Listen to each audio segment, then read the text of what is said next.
Good morning. Good morning. So normally, I post episodes of Truth Be Told podcast on the first Tuesday of the month. That is the way I have been setting things up lately due to changes in my schedule, things that I got going on right now.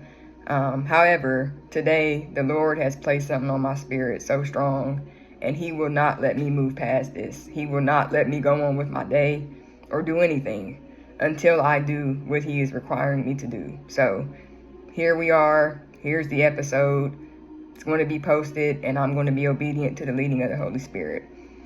So what I want to start by saying is that you really need to understand that the enemy does not like you. Not only does he not like you, he hates you and everything attached to you. He does not want you to walk in the fullness and the totality of the calling that God has placed on your life. He does not want you to walk in your kingdom identity. He doesn't want you to know the authority and the power that you carry in God. He does not want you to know any of that. So he will do anything and everything that he can to stop you from walking in the calling, the purpose, the assignment that God has for you. And it's not just because he doesn't like you or because he hates you, but it's because he knows that if you walk in it and you get free and you start really owning the authority that you walk in, it's going to cause a ripple effect. And then all the people behind you and that are watching you and connected to you, they're going to start seeing their identity in Christ, and they're going to start walking in more boldness and authority and being able to destroy the kingdom of darkness. So that's why he does not want this to take place, because he knows it starts with one, and then one's going to show two, and then two is going to turn into 20, and it's going to continue to grow. He doesn't want that because he knows his kingdom is going to be destroyed. And so he will do anything he can to stop you from walking in your God-given identity, assignment, and purpose for your life. One of the things the enemy will use to try to stop you is self-sabotage. Ask me how I know. He will try to cause you to be your own worst enemy. You may have heard it be said, the greatest enemy is within a me. My pastor said that before. I've heard other people reference that before. But your greatest enemy is really yourself, right? Because you are really the only one that has the power to fully stop yourself or sell yourself short or compromise or keep yourself from walking into things that God has called you to do. That's a thing that only you can control. And so he knows that if he can get in your mind and in your heart and cause you to start speaking word curses against your own purpose and against your own identity, then he's won the fight. And so self-sabotage is a tool that he uses a lot. And I can personally speak to that because, as you all know, I share all the time. I've just transitioned and moved, relocated. I'm coming up on 2 years now living in Toledo. And that first year of me being in Toledo was an adjustment. It was a transition. It was hard for me. That was a very, very hard year. But I'm understanding now that that was a very necessary year. As hard as it was necessary. I needed that year. But in that time, though, I was very depressed. I was sad. I was dealing with grief. The grief of the loss of my grandmother that raised me, that was everything to me, dealing with that still. And now transitioning from where I've lived, where I've always known, being around familiar things and people, now having to walk into a place, a different place that I know some people, but I'm still kind of learning my way, and I don't really know the area, and I'm learning all these things, right? And so I got so bogged down with grief and emotions and depression and anxiety and trying to figure all these things out and all of these things, to where the enemy was playing on all of that, right? And so he began to just plant thoughts in my mind and putting things in my heart, trying to make me feel like nobody loves you here. I don't know why you even came here. Why did you even leave where you were at? You were better off where you were. I don't know why you're doing this. Like, he really tried everything he could to try to talk me out of what God was putting in place. He tried to get me to sabotage vital, crucial relationships that God himself has put in place. People that God has assigned. It had nothing to do with me. This thing is bigger than me. People that God has put in place to be stepping stones and to be those pivotal people in my life, to pray for me, to cover me, to, make sure that I'm staying in alignment with the purpose that God has for my life. He tried to get me to sabotage those relationships. All these things he was trying to do to get me to walk out of what God was doing and what God was setting up. Because at the time, I didn't understand why things were looking the way they were looking, why things were going the way they were going. I didn't understand it. And so I began to digest the lies of the enemy. I began to take them in and feed on them. And I began to come into agreement with those things. And I felt like, yeah, you're right. Maybe I shouldn't have came here. Maybe I do just need to leave. Maybe, this isn't where I'm supposed to be. Maybe I didn't hear God. I just began to question everything, and the Lord definitely rebuked me. He definitely corrected me. I went back and asked God, can I go back home? I don't feel like I'm supposed to be here. This is not what I thought it was going to be. Doesn't look like how I thought it was going to look. Can I just go back home? Can I go back to what I'm used to? Can I go back to what's familiar, what's comfortable? And God flat out told me no, with a period at the end. Not a whole bunch of fluff, cushion, none of that. No, you're not going back. You're going to continue to walk in the purpose that I've placed for your life. And in time, I began to understand better and see more as to why God has me where he has me and the things that he's doing. And now to see the manifestation of so many different things happening in my life right now, I finally understand why I couldn't do what I thought I wanted to do at the time, which was go back home and leave and walk away from everything that God was setting up. And so self-sabotage is something that the enemy really, really tried to use. But to God be the glory, even though he came close, even though, like I said, I was in agreement with some of it at one point, I was beginning to believe the lies of the enemy regarding my future, regarding my purpose, and I got close to walking away from everything. But glory be to God that the Holy Spirit, stepped in and really began to just correct me and teach me and show me that I was in error, that I was wrong. And it wasn't the people around me. He showed me. This don't have anything to do with the people that you trying to blame and say, well, I thought they was and they didn't, and how come they? No, this has nothing to do with them. I need you to look at what's going on within you. This is the enemy trying to get you to sabotage what's going on. This has nothing to do with anybody outside of yourself. And I had to sit in that, and it wasn't comfortable, but it was truth, and it was what I needed to hear. And so when the enemy saw that self-sabotage didn't work, he moved to his next trick. And that next trick was to use the people around me to try to get me to sabotage what God was putting in place. So for me, I've shared this before as well. In the past, I have been a very emotionally driven person.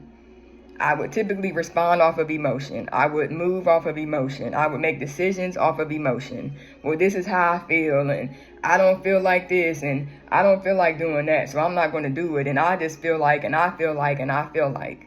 That was how I moved a lot in previous seasons of my life. And so I put a lot of weight and just a lot of, I just put a lot of weight on people's opinions and what people thought about me. And I'm not just talking about just everybody. I'm talking about people close to me, right? Those that I really love and value and hold close to me.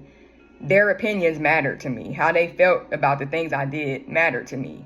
And so the enemy knew this about me, right? Like the enemy, he doesn't have all knowledge. He doesn't know everything, but he's not stupid either. He does know things about us. He knows our patterns. He knows the way that we, move. He watches us. He studies us. He may know you better than you know yourself, for real. That's why you keep coming in that same cycle. Every time of year around this time, I get in this headspace. Every time of year around this time, I'm in this head. I'm feeling like this. I'm going through this.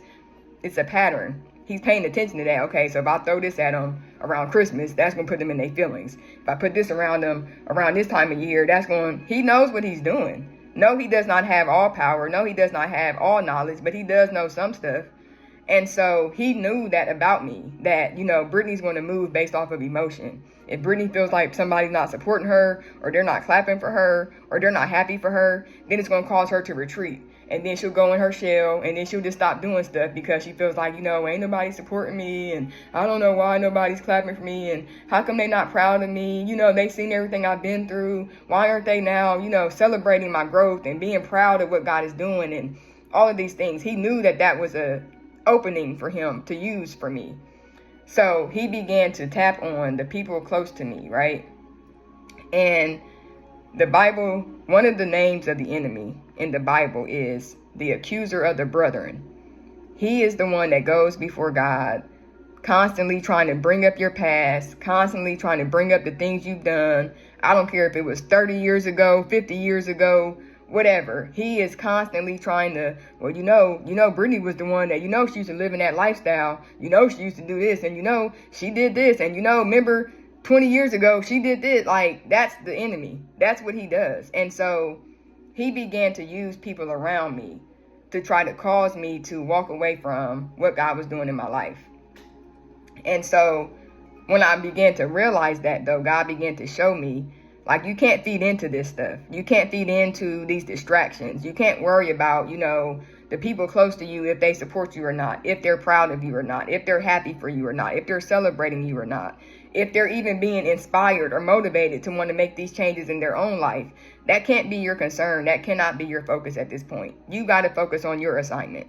You got to walk in what God has called you to walk in. You cannot let that be a distraction. And the Holy Spirit began to show me he's using your emotions. He's trying to use the things that he knows before in the past have worked. He knows these things have worked at first. They've worked before. So he's trying to use those things again. So you got to learn how to operate outside of emotion and move by my spirit alone, is what God was telling me. Get in your word. Get in prayer. Start speaking against these things. Start calling on my name. Start speaking in your authority and the boldness and the power that I've given you. Who cares about who's there and who ain't? I'm here with you, and I'm never going to leave you, and I'm never going to forsake you. So let that be your driving motivation. And so he's just began to really mature me in these things. And yes, it does hurt. You know what I mean? I'm not going to say I'm not a person. I'm not a human. I do hurt. My feelings get hurt. I get disappointed like everybody else. I get in my feelings sometimes about things like everybody else. But God is like, I need you to understand that this thing is not even personal. It's spiritual. And it's not even about people. The enemy is a spirit that's moving. You don't wrestle against flesh and blood. You wrestle against spirits, strongholds, darkness, spiritual darkness, wickedness in high places. Like, this has nothing to do with the person that you upset at or that you think is mad at or whatever. It has nothing to do with them. This is a spirit at work. And you can't fight darkness with darkness.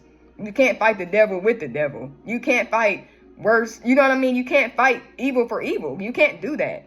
If you want to fight, if you want to win and you want to have victory in this matter, this is how you're going to get it. Get in your word. Get in your prayer. Get in my presence. That's how you're going to get victory. I'm going to show you how to overcome these distractions and how to keep your focus and your mind set on me. Nothing else, nobody else. And so that's where God has really been having me. And this morning, when I was just kind of sitting here, in my time with God and just really, spending time with him, doing my little morning routine, the story of Gideon came in my spirit. You may or may not have heard of Gideon. This may be a story that you've never heard of. It's in Judges chapter 6, the story of Gideon. If you want to read it, it starts in Judges chapter 6. And basically Gideon was someone that he was from a tribe. He was from a family that was, considered less than. They weren't, the up and ups. They weren't considered any type of like high people or anything like that. They were just, he considered himself to be from the lowest tribe, the weakest tribe. He didn't think he had anything to offer, but God called him to be a warrior. And God told him that he was going to defeat and, fight the enemies, and he was going to win. And the whole story of Gideon is really good. You should read it. Judges chapter 6. It starts in Judges chapter 6. But then it goes into chapter 7 where it talks about how Gideon fights the enemies. That God has told him that you're going to have victory. You're going to fight these battles, and you're going to win. Don't consider yourself less than or think that you're not good enough or qualified. I'm with you. I've called you, and I'm sending you. So I need you to go do what I'm telling you to do. But the part about it that really stuck out to me this morning was God came to Gideon and told him he was going to fight this battle. He had all these people with him. He had a full army of people with him, thousands and thousands of people with him. When he got ready, when he finally came into agreement, with what God was saying, because at first he didn't believe he was even qualified to do this.